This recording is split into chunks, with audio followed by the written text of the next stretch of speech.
Bem-vindo à Coisa Mais Aleatória, o podcast que não é tão aleatório quanto parece. Um bate-papo sobre a vida cotidiana pelo olhar da psicanálise.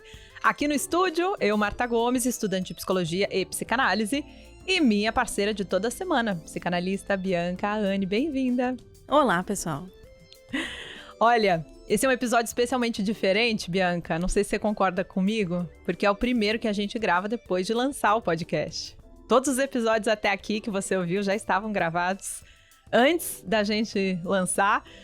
Agora já deu para ter uma ideia e um gostinho de como repercutiu o nosso bate-papo, Bianca? O que você achou? Com certeza, agora muito animada, né, com os comentários.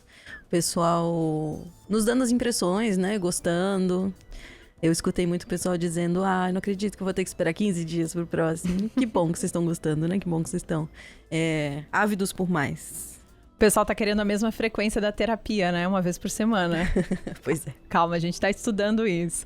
Vamos começar? Qual é a coisa mais aleatória que tá passando aí na sua cabeça? Vem com a gente, tá começando a coisa mais aleatória. O assunto hoje são as masculinidades. Sim, um assunto bem específico, mais nichado, mas quando a gente começa a olhar para gêneros, não tem como não falar de como estão os homens e as masculinidades nesse momento atual. Você vinha conversando com a Bianca e por que a gente definiu esse tema?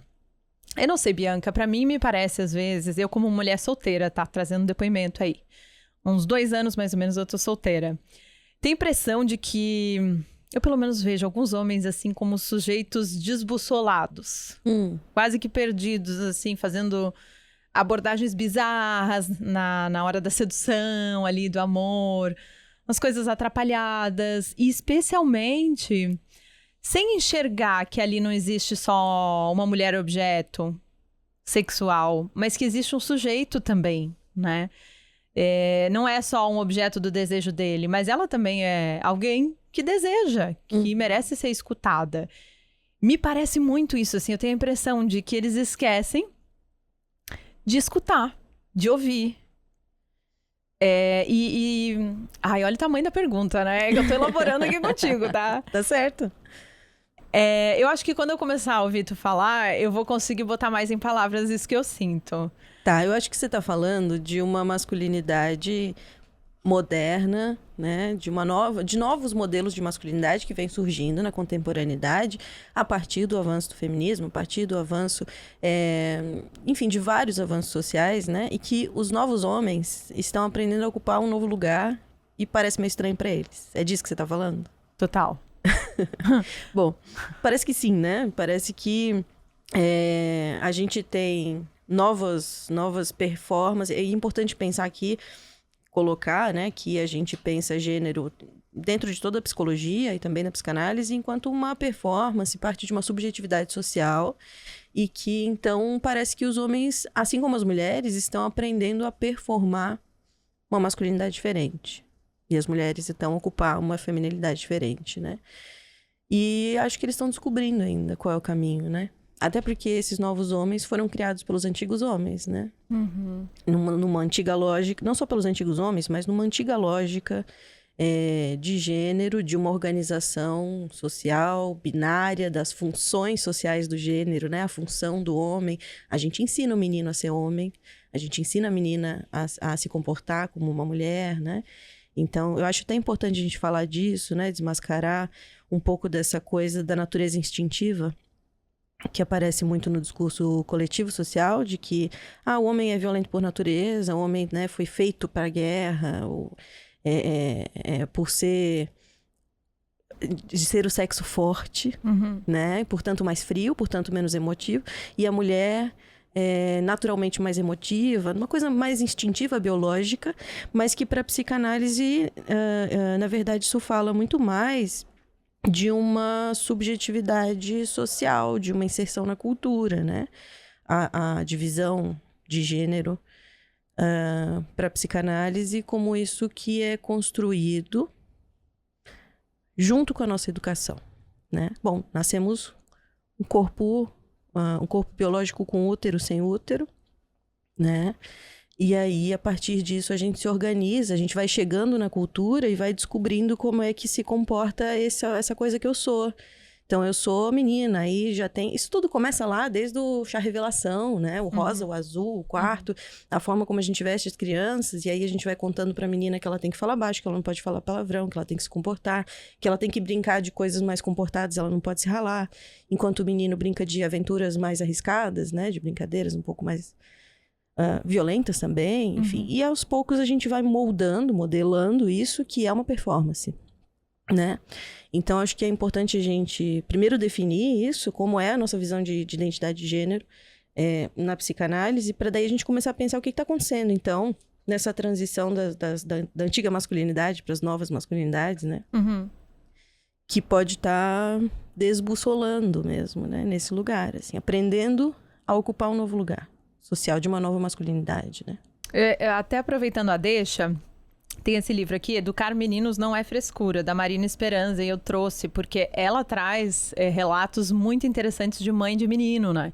Como criar um menino. E aqui ela fala tudo em primeira pessoa, porque ela fez suas teses, né? Mestrado e doutorado em cima desse assunto, criação feminista ou não, reflexões sobre gênero para famílias e educadores.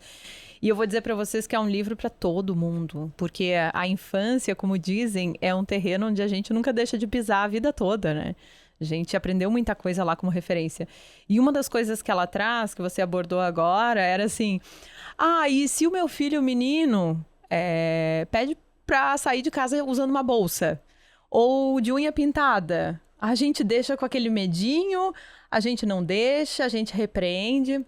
E aí ela traz relatos, assim, né, de pessoas que ela ouviu na pesquisa dela, inclusive educadores. Ela teve em uma escola uma vez e presenciou uma cena, né, do menino sendo repreendido porque ele estava fazendo uma brincadeira que era considerada de menina, né? E agora trazendo para os dias atuais, para nossa vida adulta, eu penso que a mulher foi aos poucos, nas últimas décadas, ascendendo a um novo lugar social. E talvez nesse momento os homens se sintam desbussolados. Bom, se a mulher pode fazer tudo isso que ela faz agora, qual é o meu papel hoje? Porque antes parece que havia um lugar já determinado. Eu sou o provedor, isso é óbvio, e ela fica com a rebarba disso tudo, e a casa, e os filhos, e a prole, enfim.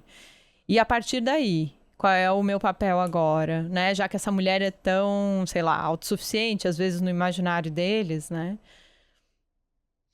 Eu acho que isso fala até de algo que a gente estava conversando antes de começar a gravar, né? Que é fazer furo na masculinidade, no discurso da masculinidade, né? Bom, como eu estava falando, então, se a gente educa para uma função social, os meninos e as meninas, né?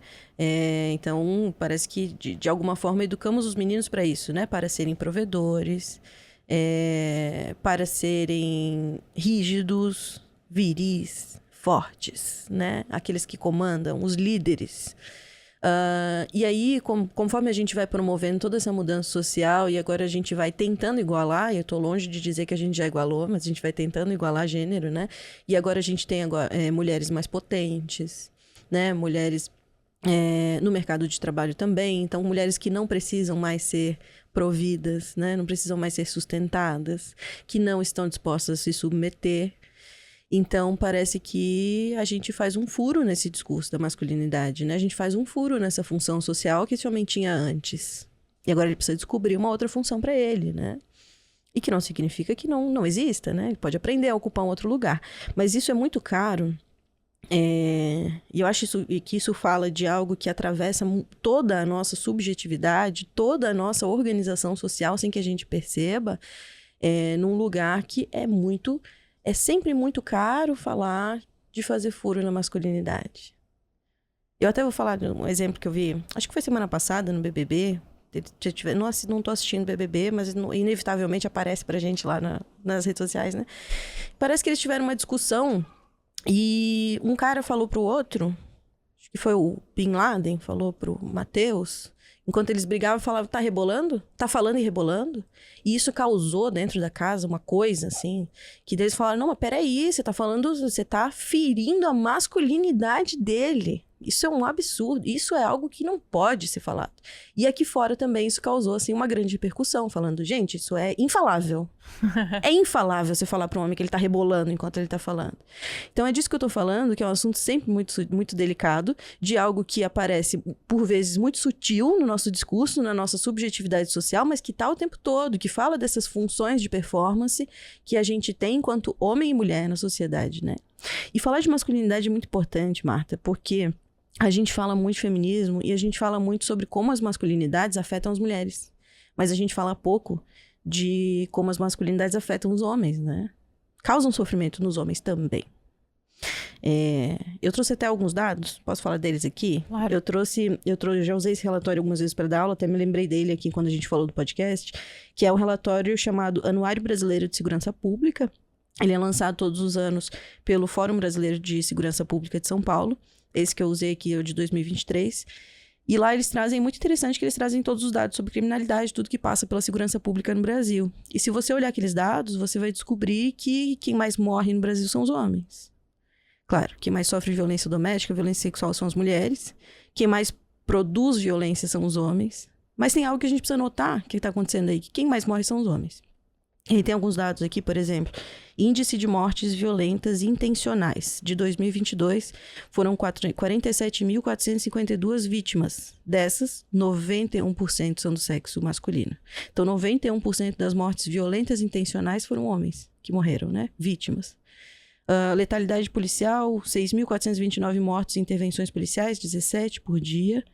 Vitimização policial, 161 policiais assassinados, 7 em cada 10 morrem na folga. E quando a gente está falando de polícia, a gente está falando de um público que é quase hegemonicamente masculino, né? Perfil da pessoa privada de liberdade, então população carcerária, 95% é masculina. Então a gente está falando de um lugar social que o homem ocupa, que é um lugar violento, que é um lugar de estar nas profissões mais arriscadas, né? Que, bom, é uma performance que cobra dos homens essa posição, né? De alguma forma. A posição do guerreiro me faz lembrar isso, né? A gente escuta muito, principalmente nesses discursos aí mais conservadores, o movimento Red Pill, que vem falar que isso, né? O homem é aquele que, por natureza, foi feito para caçar, para guerra e tudo mais, quase como se isso tivesse escrito no código genético masculino, mas que, na verdade, a gente reproduz isso a partir de um discurso, né? Dizendo que o homem é esse. O homem é esse que tem que enfrentar. A mulher pode sentir medo, né? E não reagir a uma situação violenta. O homem não pode não reagir a uma situação violenta, né? Pelo contrário, ele precisa aprender a reagir, ser reativo, enfim. Então, acho que por isso que é importante a gente falar de masculinidades, porque é algo que não está afetando só as mulheres. Afeta as mulheres, claro, isso é um assunto super importante, né? Mas eu acho que a importância aqui é fugir do óbvio e falar daquilo que não estamos falando, né? Que é como as masculinidades afetam os homens. Então, a gente pode falar até falando sobre esse livro, né? Como educar, que o menino recebe desde cedo a função de performar a masculinidade. Então, ele aprende que ser homem é ser viril, forte, frio. Homem não chora, né? Homem não sofre. E até a gente pode pensar a inserção do homem, do menino, na sexualidade, que é violenta, né? Assim, essa cobrança por perder a virgindade logo, de ser um super... Não posso falar essa palavra aqui. Um super pegador de gente, né? Então, que é uma inserção violenta. Eu não sei se isso se pratica ainda, eu imagino que sim, em menor escala, mas existia uma tradição social há pouco tempo dos pais levarem os meninos, ainda adolescentes, né, 16, 17 anos, para casa de prostituição, para perder a virgindade, né? Na marra, assim, não é uma escolha. Então, a inserção do menino na sexualidade e na performance de masculinidade é também violenta, né? Sim, sim.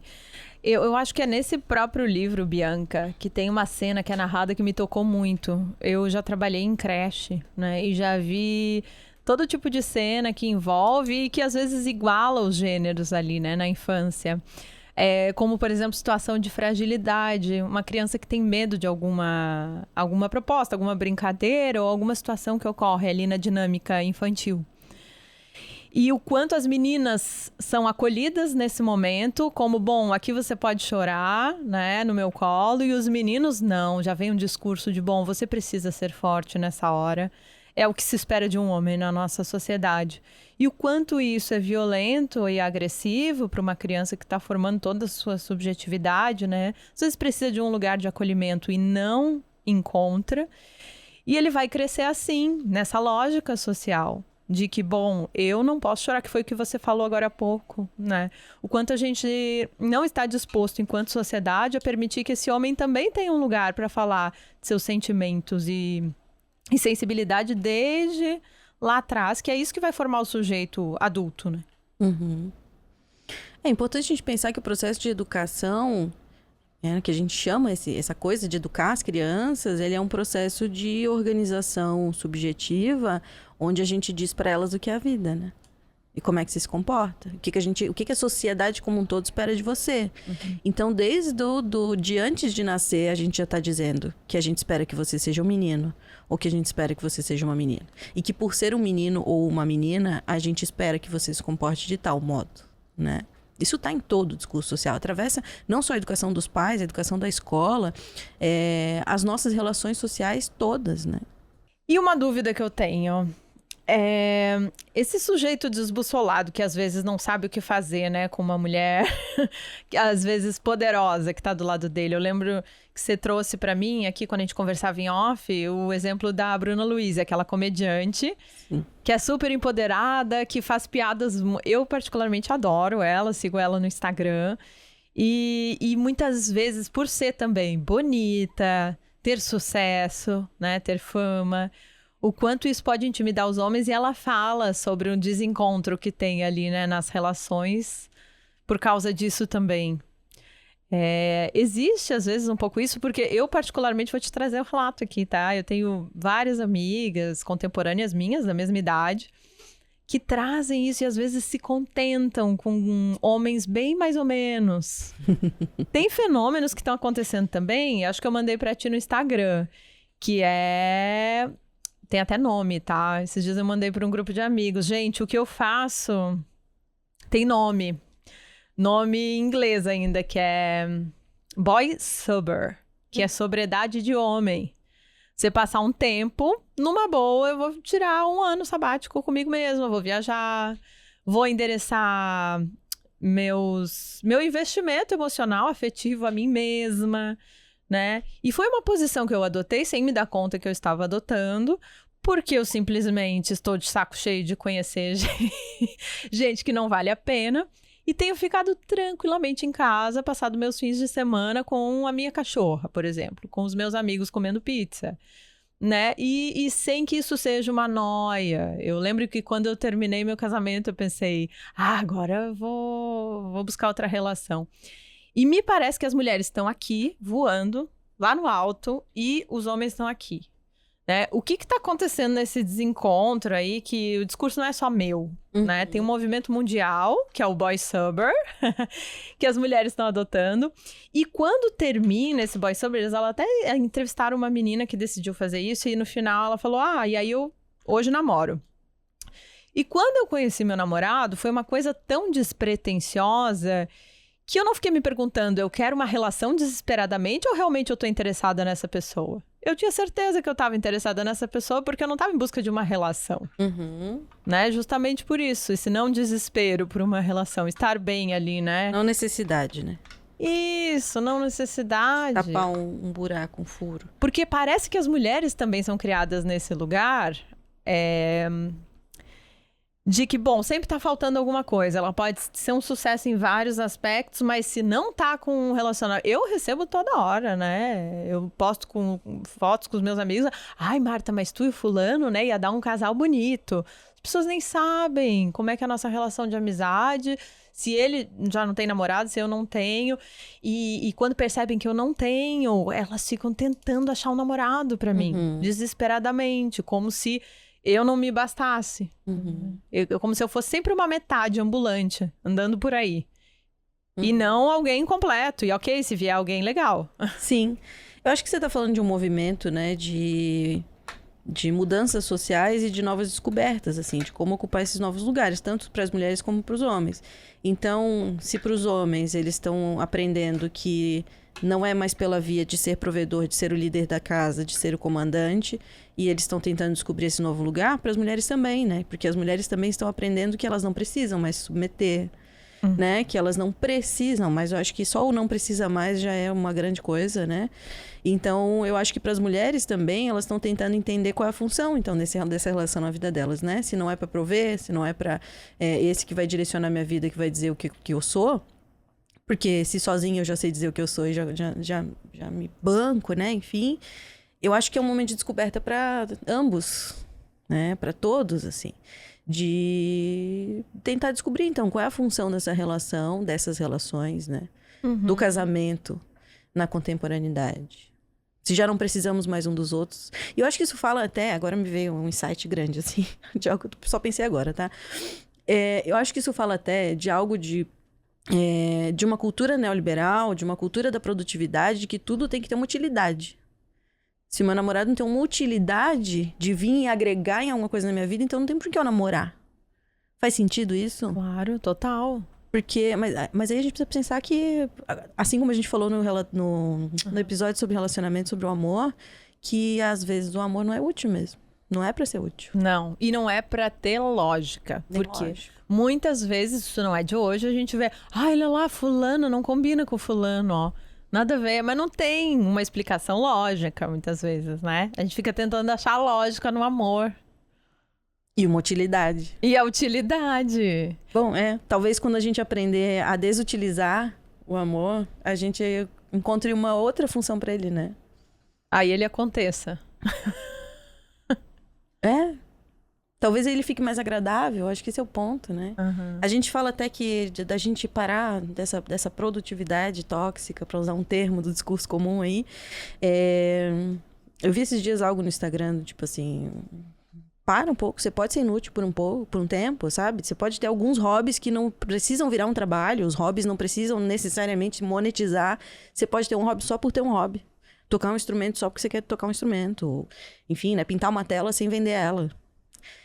Então, que a gente não precisa ser produtivo o tempo todo. Então, acho que tem isso de uma lógica também na contemporaneidade de utilidade o tempo inteiro, né? Uhum. De produtividade o tempo inteiro. Então, eu começo a namorar um cara, e aí eu sou uma mulher super proativa, super bem-sucedida, que tem a minha carreira bem estabelecida, e esse cara tá meio paradão lá na vida dele, feliz com o que ele tem, sem querer chegar a muitos outros grandes lugares. E eu olho pra ele e falo, não dá, porque ele não vai me acompanhar na minha produtividade, né? Ele não vai me acompanhar na minha produção de riqueza e de patrimônio e de agariar esse lugar social, enfim. Bom, aí fala um pouco disso, dessa ânsia que a gente tem por produtividade e por utilidade o tempo todo, né? Ele tem que vir e produzir comigo. Uhum, uhum. Eu particularmente amei quando você falou naquele outro episódio sobre o amor, que o amor fica trabalhoso, né? De você se colocar na vitrine do amor e aí se vender num aplicativo de relacionamento e aí você ter que sustentar toda aquela imagem idealizada pro outro. Eu amei esse conceito e, nossa, faz muito sentido. Eu queria entender também, Bianca, não sei se é a partir daí, tá? Vamos ver se eu consigo me fazer entender. É a partir daí desse homem desbussolado, né, que encontra... Claro, a gente tá falando de casais heteronormativos, né? Sim. Mas desse homem desbussolado, que vê uma mulher empoderada, que vê em o próprio lugar de objetificação sexual dessa mulher, algo como tentar desqualificar, né? A Valesca Zanello é uma autora que a gente aprecia muito, tanto eu quanto você, e o Brasil todo está aprendendo a conhecer, pelo que eu vejo nas redes sociais. Ela traz conceitos muito interessantes e um olhar, né, muito interessante sobre essas relações heterossexuais. E ela fala muito desse lugar que no Brasil a masculinidade hegemônica é marcada por essa misoginia, né? Tornar-se homem é não ser uma mulherzinha. E é performar também de forma a fazer um repúdio às mulheres e às qualidades tidas como femininas. Tem um lugar de empurrar a mulher para um não lugar? Porque, assim, parece que eles gostam muito dessa mulher que é toda fálica, né? Não tem furos. Ela é linda, ela tem sua profissão, ela tem não sei o quê, tem não sei o quê. E aí, na hora que eles conquistam essa mulher, digamos, o trabalho é todo em torno de neutralizar essa potência toda. Essa ameaça toda. Isso, quase como polir um brilho, que foi o brilho que atraiu ele no início. Vamos dar uma polida nisso aqui, que tá muito invernizado. Vamos dar uma afada nesse brilho. Controlar, domesticar essa mulher nas relações. E se não for essa mulher para casar, digamos assim, né? Entre muitas aspas, é a mulher interesseira, né? Ela só quer dinheiro, ela não tem nada mais. Ela não tem a profissão, ela não tem a família dela, ela não tem seus gostos. Não, é só uma mulher interesseira, é a bunda... são os órgãos sexuais ali descontextualizados, é para isso que serve a figura feminina, né? É a figura da gorda que é ridicularizada nos grupos de WhatsApp, que a Valesca traz essa leitura também, né? Ela pesquisou muito profundamente os grupos de WhatsApp masculinos. Então, esse discurso de ódio e objetificação sexual das mulheres. Olha, você perguntou se isso é colocar as mulheres no não lugar. Eu acho que não, eu acho que isso é colocar num lugar muito específico. Sabe? E eu acho que dá pra falar disso pensando que isso pode vir muito, não absolutamente, mas muito da cultura da pornografia. Porque a pornografia educa os homens, né? Sobre a sexualidade. É ali que eles aprendem sobre a sexualidade e é ali que eles vivem a maior parte da sexualidade deles, através da pornografia. E a pornografia coloca a mulher num lugar muito específico, né? De objetificação para a sexualidade. Então parece que os homens aprendem a colocar a mulher nesse lugar. Os homens aprendem a gostar... Eu tô falando dessa masculinidade hegemônica que a gente tá falando, que é transcendental, né? Que atravessa várias gerações de homens da nossa cultura. Então, eles aprendem a gostar muito mais de homens, como uma espécie superior, né? Os homens são interessantes. A gente gosta de conversar com homens. Eu gosto de sair para tomar uma cerveja e conversar com os meus amigos homens. Porque as mulheres não têm nada de interessante para me dizer. Parece que é desse lugar, né? A não ser o sexo, né? A não ser o sexo. Então, esse lugar de objetificar as mulheres, de submeter as mulheres, né? Até pensando a performance feminina na pornografia, né? Que é sempre um lugar objetificado. É sempre sei lá, empregada doméstica com uma roupa super curtinha. Sei lá, um entregador de pizza chega para entregar uma pizza e de repente a mulher tá sempre disponível para ele, né? Tô tentando não falar muito palavrão aqui. Não, e ele faz e ele performa, o homem performa como ele quer na pornografia e a mulher também tá sempre ali. Isso, sempre à disposição deles. Então parece que na própria educação masculina está isso que eles aprendem, que é o que é a mulher, qual é a função que a mulher ocupa na posição diante deles. E então é um lugar muito específico e até eu diria que existem duas mulheres que eles aprendem, que é a mulher para casar e a mulher para transar, né? Que a mulher para casar é essa que te serve, que faz a comida pra você, que organiza a casa, que será uma boa mãe, que ela se comporta, que ela vai ser um bom troféu pra andar com você do lado. E a mulher pra transar é essa outra, que daí é diferente da mulher pra casar, né? A mulher pra transar é essa que é objetificável, que é sexualizada, que é sexy e que talvez seja um pouco insuportável de manter do lado do casamento, justamente porque disso que você tá falando, do desconforto, né? Que daí eu vou tentar polir, porque ela é um risco constante de me trair, dos meus amigos olharem pra ela e tudo mais, enfim. Eu acho que tudo isso a gente tá falando de uma mulher, aí pensando agora, né, a contemporaneidade, essa mulher que se tornou potente demais, ela faz um furo no discurso da masculinidade hegemônica, né? Então, se a mulher é potente demais, ela tira a potência do homem. Ela faz um furo nesse preciso de você pra me prover, nesse preciso de você para me guiar, para dizer, né, como é que vai ser o nosso futuro e onde é que a gente vai morar e o que a gente vai fazer, enfim. Então, de uma maneira mais ampla e simbólica, faz furo na função masculina. E aí bagunça mesmo esse lugar, né? Desconfortável sair desse lugar, né? E eu queria brincar até, essa é polêmica, tá? Com algo dessa masculinidade hegemônica, e aí eu tô falando de uma masculinidade mais específica, mais conservadora, tradicional, que não é incomum, na verdade eu acho que é maioria, principalmente no nosso país, pensando nos últimos anos, acontecimentos políticos. Falar dessa masculinidade, então, conservadora, tradicional, e o paradoxo que se tem com essa performar um masculino, performar a masculinidade viril, forte, ao mesmo tempo que se brinca muito o tempo todo com as homoafetividades, né? Então você encontra aí, eu vou falar aí dos nossos pais, dos nossos tios, brincando o tempo todo com questões homoafetivas. Ah, então vem aqui, vamos dormir de conchinha, e você, um passando a mão na bunda do outro, um encoxando o outro. Ah, vem aqui então, ô seu viadão, tu gosta, né? Tu quer, e não sei o quê.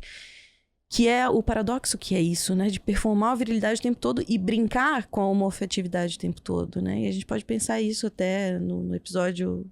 Algum episódio anterior que a gente falou sobre as produções do inconsciente, né? Dos atos falhos, dos xistes e tal. Como talvez uma produção de algo que essa rigidez... E aí eu não tô falando que todo mundo é homossexual, não, tá? Eu tô falando, assim, que essa rigidez, né? Ela sempre... O excesso esconde uma falta.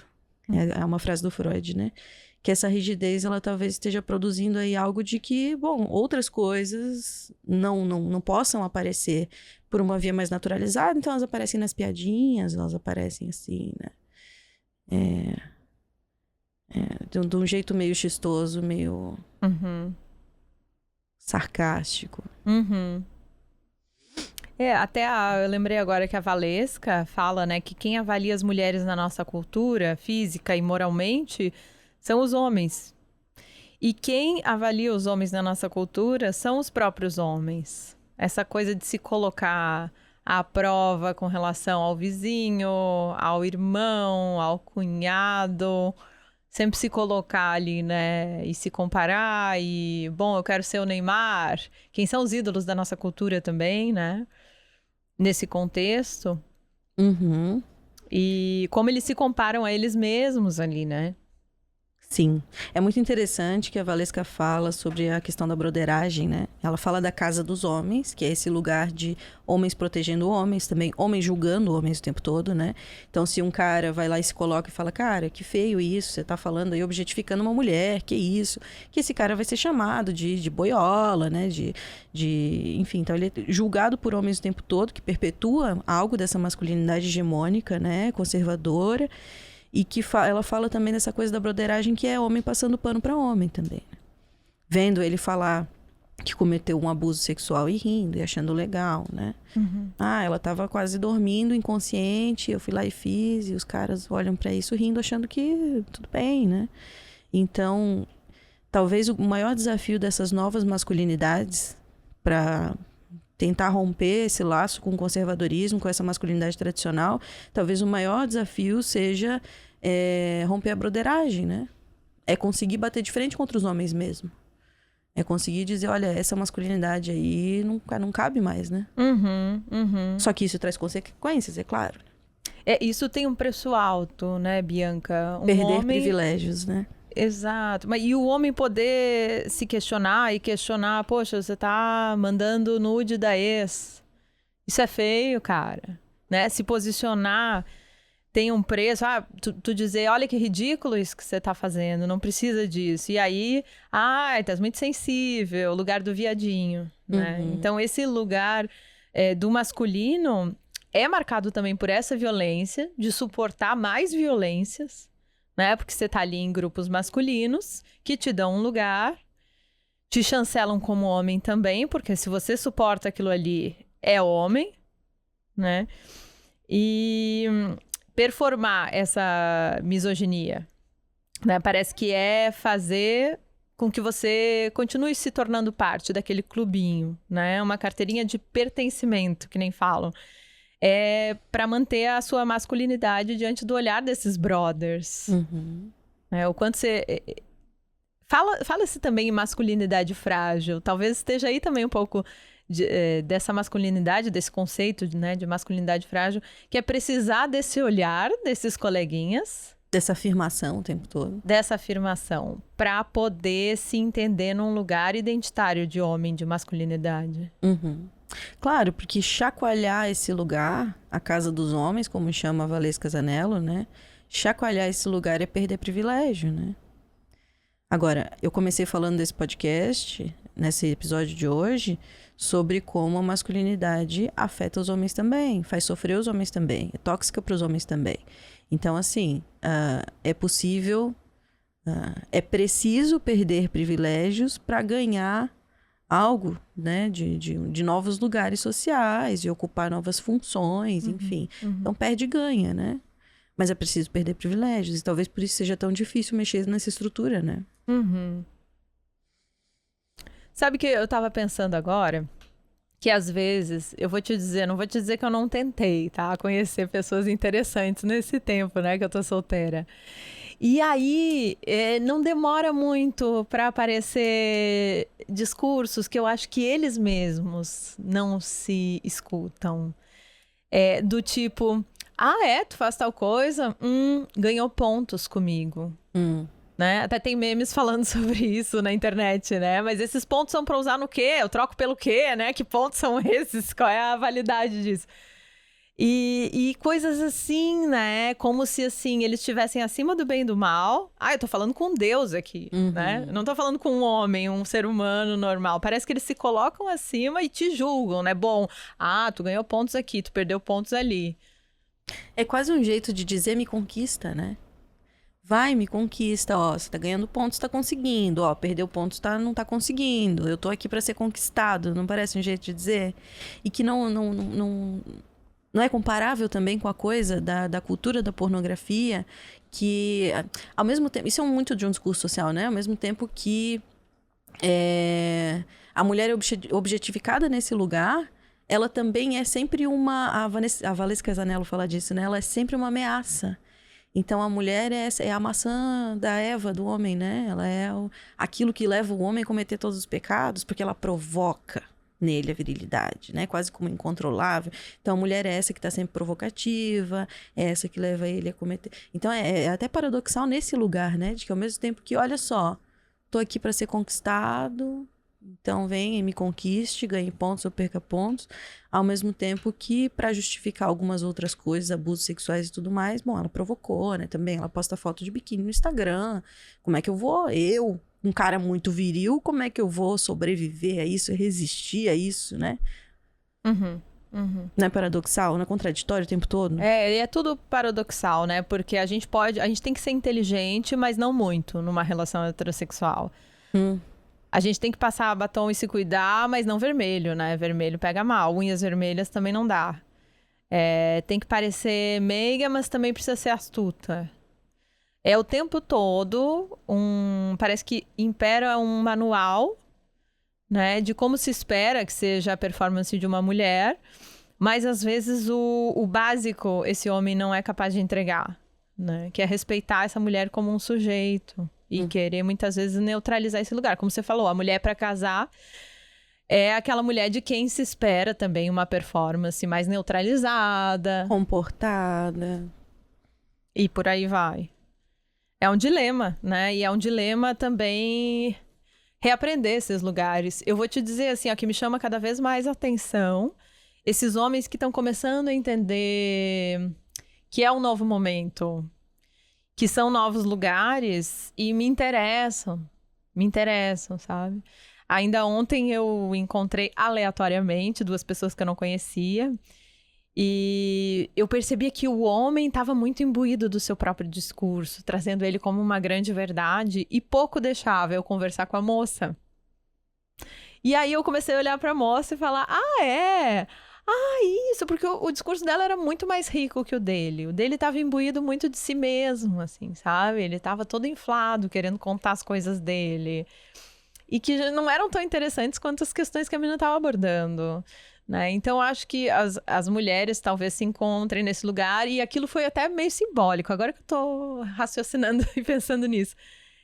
O quanto ele tá ali, querendo chamar atenção e às vezes não se dá conta, né? Não se escuta o próprio discurso, para onde tá indo o desejo de uma mulher, né? Ele continua insistindo naquela estratégia. Não, é nesse lugar que eu vou provocar o desejo dela, mostrando que eu sou bonzão. Não é deixando fluir essa conversa, né?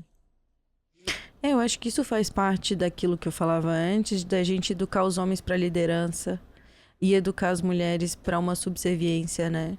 Então a gente ensina, eu te mandei até no Instagram, né? Algo que eu vi Aqui é uma das integrantes do podcast Lá Fora, falando sobre como as mulheres aprendem o silêncio. Então, que parece que a mulher é educada para escuta, para uma organização afetiva do casal. É a mulher que é responsável pela manutenção afetiva daquele relacionamento, mas não de uma forma confrontativa, né? Confrontativa. Então, mas os homens foram educados para liderança, então foram educados para falar sem filtro, né? Eles podem ocupar esse lugar. Enquanto você falava, eu até lembrei de uma coisa. Então, estava eu com os meus alunos na sala fazendo uma supervisão de estágio, e aí a gente estava passando por uma avaliação do MEC, e os avaliadores estavam fazendo uma visita pelo prédio, né? Andando pelo prédio para conhecer as instalações e tal. E aí eles entraram na sala e aí apresentaram, essa aqui é a sala de metodologia ativa, aqui está acontecendo a supervisão do estágio, essa é a professora Bianca, psicanalista e tal. E aí eles brincaram porque eu tinha escrito um tema lacaniano no quadro. E aí eles brincaram, né? Lacaniana, não sei o quê. E aí um dos avaliadores começou a me dar uma aula de psicanálise. Ele perguntou para mim assim, Bianca, você é freudiana ou lacaniana? Aí eu respondi para ele, olha, não tem isso, né? Que no caso o próprio Lacan é freudiano, né? Então é uma continuação um do outro, não tem isso de ser freudiana ou lacaniana. Ele falou, sim, tem. Porque o Lacan... E ele começou a falar super equivocado. E ele começou a me dar uma aula de psicanálise. E ele saiu. Aí uma das alunas perguntou, o que aconteceu aqui? O que foi isso? Daí eu falei, gente, isso foi mansplaining.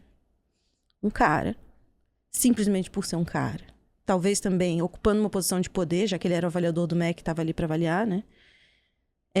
Se sentiu no direito de dar uma aula para uma pessoa que é especialista num assunto que ele não é. Só por quê?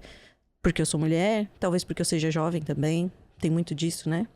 Eu percebo muito isso, da desqualificação por eu ter uma cara de adolescente, eu já escutei isso de uma aluna também. Enfim. Então, que fala desse lugar de que eles já vêm autorizados da infância. E a gente já vem desautorizadas da infância. E eu saí daqui tão frustrada aquele dia da sala de aula, até depois que ele saiu, eu falei, gente, vamos fazer um intervalo, vamos dar uma volta, assim. Porque eu falei, cara, eu não reagi, eu não falei nada, eu fiquei em silêncio. Quando ele terminou de falar, eu falei, E depois eu fiquei pensando, por quê que eu não enfrentei?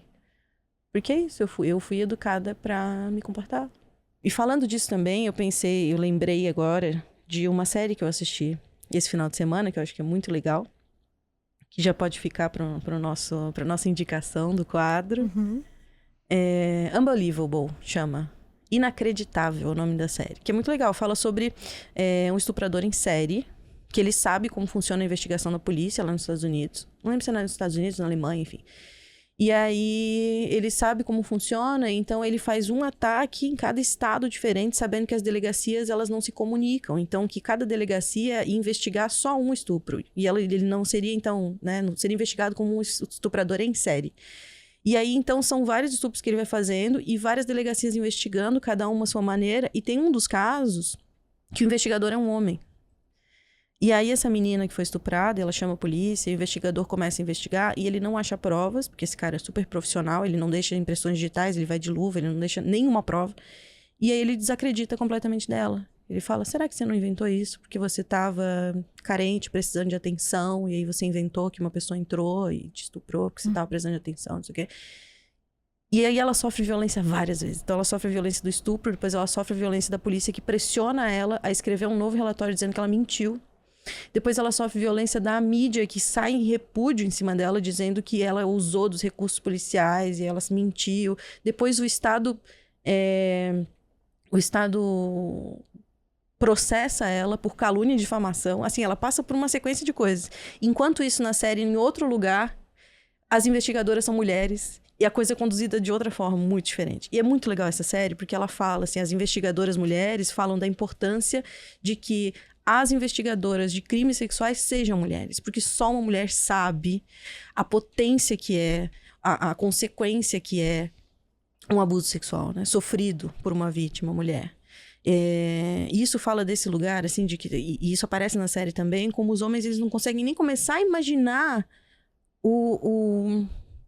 o problema que é um abuso sexual. Para eles é mais do mesmo que eles viram nos filmes pornô e que as mulheres devem estar adorando, porque eles estão acostumados a ver isso, né? Elas adoram, elas foram feitas para isso, então por que é tão ruim assim né? Eu transar com uma mulher desacordada, ou mesmo que ela diga que não quer, não é tão ruim assim. Parece que eles não conseguem nem começar a compreender a gravidade disso, desse outro lugar social. Talvez pelo fato de muitas vezes a gente pensar no estuprador como o tarado do beco, como diz a Valesca, né? E, no entanto, a gente sabe que a maior parte dos abusos, inclusive de crianças, no caso de pedofilia, está dentro de casa, foi cometido por alguém que é muito conhecido, o que torna esse tipo de violência ainda mais agressiva, né? Porque tem uma mistura de afetos aí. Então tem todo um cenário complexo. A arte imita a vida nesses casos, né? Como você falou, assim, o unbelievable eram as palavras dessa vítima, né? Não dá para acreditar. Unbelievable. Não dá para acreditar nas palavras dela, porque não há provas. E o quanto a vítima, ela é apontada quase como culpada, né? Inacreditada várias vezes, né? Isso é algo que a gente vê na vida real também, né? Casos aí de estupro, onde os estupradores saem impunes e as mulheres são vitimadas várias vezes, dizendo, mas olha lá o Instagram dela, né? Olha lá, a gente teve o caso Mariana Ferrer aqui, em Florianópolis, né? Onde ela sofreu várias violências durante o processo, dizendo, mas você posta tal coisa, não interessa o que ela posta no Instagram, isso não dá o direito de ninguém de violar o corpo dela, né? Eu acho que esse é um ponto em que a masculinidade não está pronta para enxergar, e é disso que eu estou falando, porque isso atravessa um discurso de uma masculinidade hegemônica de uma forma muito sutil e complexa, de falar sobre algo que eles aprenderam que é a mulher, que é essa que está à disposição deles, que é um objeto sexual para utilização, né? Então eles não conseguem nem começar a imaginar o que é estar do outro lado da equação, né?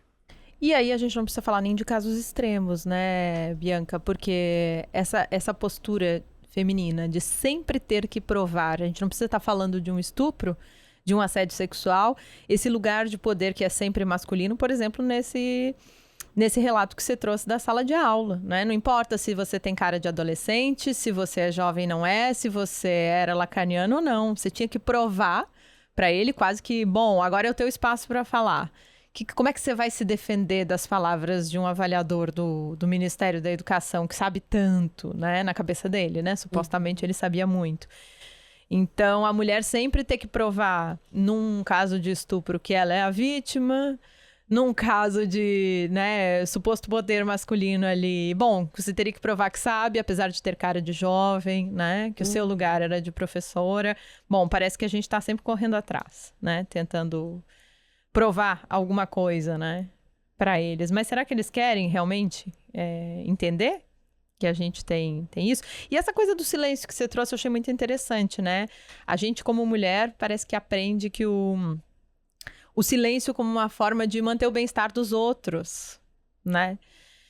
E das relações, não correr o risco de perder o amor, né? O que já está construído. E os homens se calam nesse lugar para manter o bem-estar com os brothers, né? Uma cumplicidade, um silêncio cúmplice, né? Diante dessas violências cometidas, porque havia mais pessoas ali, né? E todo mundo viu o que aconteceu, não à toa ficou aquele mal-estar em sala de aula, com esse exemplo que você trouxe. E, bom, somos muitas vezes cúmplices, né? Você até perguntou, né? Será que eles querem saber? Eu acho que não querem, não. Eu acho que saber é duro demais, é aquilo que faz furo, né? De novo. Faz furo na hegemonia, na fantasia de potência, né? Quando a gente fala também desse discurso de virilidade, de privilégio, de força, a gente está falando de uma fantasia de potência, né? De uma fantasia fálica, desse que pode tudo, desse que é imbrochável, né? Que é uma fantasia e que a gente mexer essa estrutura é fazer furo nessa fantasia de potência. Eu até estava lembrando, você falou e eu lembrei de algo que eu passei ontem quando eu fui para minha aula de Pilates. E aí, é sempre a prof e mais 3 alunos. E aí, tinha um senhor junto com a gente fazendo. Eram 3 mulheres, a prof, eu, outra aluna e um aluno, que era um homem mais velho. E a gente começou... E elas sempre falam disso, é muito interessante, como elas sempre falam de um lugar de uma mulher sobrecarregada, de uma mulher casada sobrecarregada, que além de trabalhar, precisa limpar a casa, que precisa cuidar do filho, que precisa fazer comida. E elas sempre falam nessa aula, é interessante que elas estão sempre falando disso. E ele se incomodou com isso. Ele, escutando a conversa delas, começou a falar... Mas também, né? Porque o homem tem que trabalhar. Então a gente chega em casa, a gente quer uma comidinha, né? Não sei o quê. E elas começaram a brigar. E eu só silêncio escutando.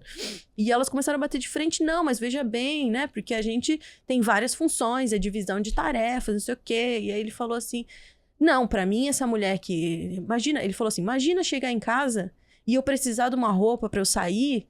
E ela não tá limpa. E aí vai falar com a mulher e ela fala, vai lavar você, eu não sou sua empregada? Isso não é mulher, ele falou. E começou uma discussão ali. Quando ele ficou sem argumento, sabe o que ele disse? Ele disse, Deus fez assim. Deus fez o homem e a mulher assim. Então ele foi irredutível até o fim, né? Elas ali argumentando, mas veja bem, o mundo mudou, agora a gente trabalha, nem toda mulher fica em casa o dia inteiro pra lavar as roupas e pra fazer comida do homem, né? Enfim, não sei o quê. E aí ele falou, não, mas Deus fez assim.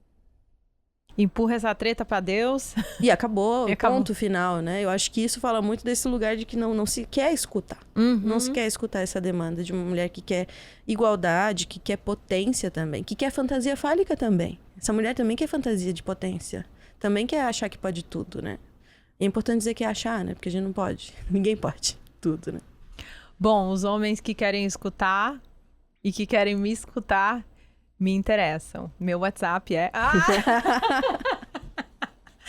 Bom, é esse novo homem que vai ser escutado, né? A gente não tem paciência para lidar com um homem que não escuta, mas pelo menos me parece que esse é um cenário. Talvez eles entre si tenham paciência, né? Eu acho que a mulher tá quase que perdendo a paciência com esses homens. Eu me retiro.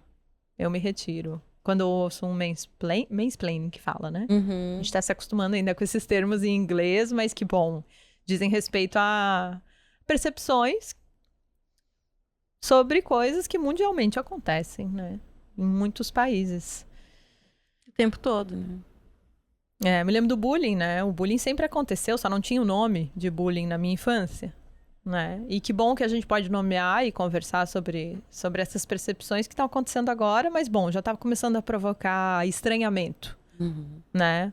Um homem que não, pelo menos para mim, né? Você falou unbelievable, para mim é impenetrável, é inacreditável, não, é impenetrável, é um discurso que não penetra, sabe? A gente percebe que é um homem que vem com uma fórmula pronta, vem comigo que tu vai ser feliz com isso aqui, bom, já não cola, né? Vem comigo, eu quero te ouvir. Bom, essa é uma outra posição, né? Tu é um sujeito mulher, né? Que tem sua sexualidade, mas não é objetificada por causa disso, por ser mulher, né? Enfim. Perfeito. Eu acho importante dizer que, assim, a gente falou muito das coisas estarem mudando de lugar, de estarem evoluindo de algum lugar para um outro, mas que não significa que morreu o machismo, não significa que acabou, né, as relações de gênero, enfim, mas que isso ainda ocupa um lugar grande, importante, né, na nossa lógica e no nosso discurso social. Muito bem, não acabou, a luta ainda é grande, temos uma longa caminhada pela frente, mas debates como esse ajudam a decantar as percepções. Mande seu e-mail, acoisamaisaleatória@gmail.com, a gente está esperando a sua mensagem, diga o que você achou desse episódio. Pode também sugerir novos temas que a gente está esperando. Aliás, quero agradecer o e-mail carinhoso do Matheus Reis Teixeira, que logo que o nosso primeiro episódio foi pro ar, ele já mandou a mensagem dele sugerindo a temática música e psicanálise. Vamos pensar em como abordar esse assunto, hein, Bianca? Vamos pensar. Para mim, eu confesso que tá um grande ponto de interrogação, Matheus. Se você puder falar mais o que você pensou sobre isso, ajuda. Legal. O Matheus, eu sei que ele é saxofonista, é um musicista muito talentoso aqui de Florianópolis. Um beijo para você, Matheus. Obrigada por essa interação. A gente adorou. Mande você também a sua mensagem. Vamos aos quadros? Freud me disse.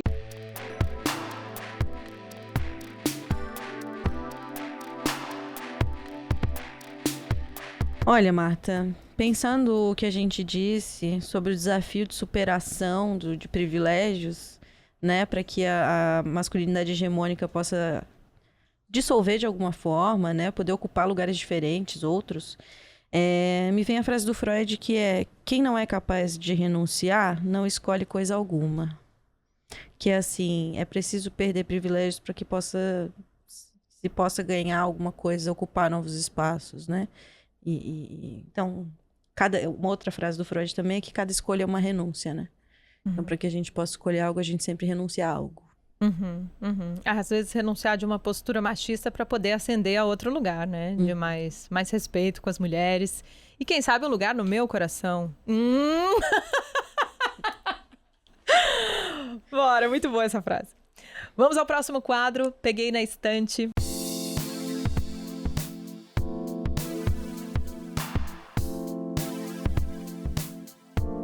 Bianca já sugeriu uma série. Série.